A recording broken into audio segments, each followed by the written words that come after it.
alam ko po, mahirap po kaming pagkatiwalaan. Pero yun po ang hinihiling namin sa inyo ngayon.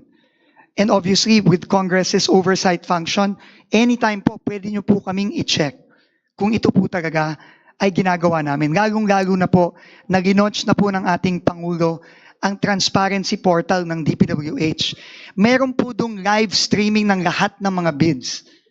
Makikita nyo po doon, pag pinablish po, mako-compare nyo po, binababa talaga ng DPWH ang cost ng mga proyektong ito.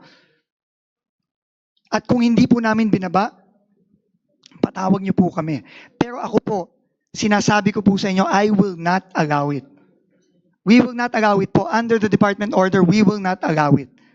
Yan po talaga, kailangan naming i-aproba bago yan i-publish for bidding.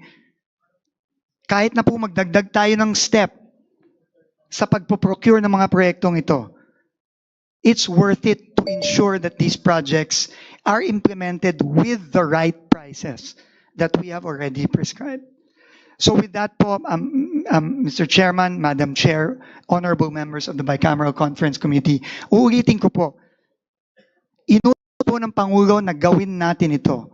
This has never been done before. And we will never renege on the promise of the President and the instructions of the President to reform DPWH. And we will never bring back the prices to where they were before. Dahil nga po, alam naman po nating lahat at alam po ng buong Pilipinas na matagal nang overpriced ang presyo ng DPWH. Maraming salamat po.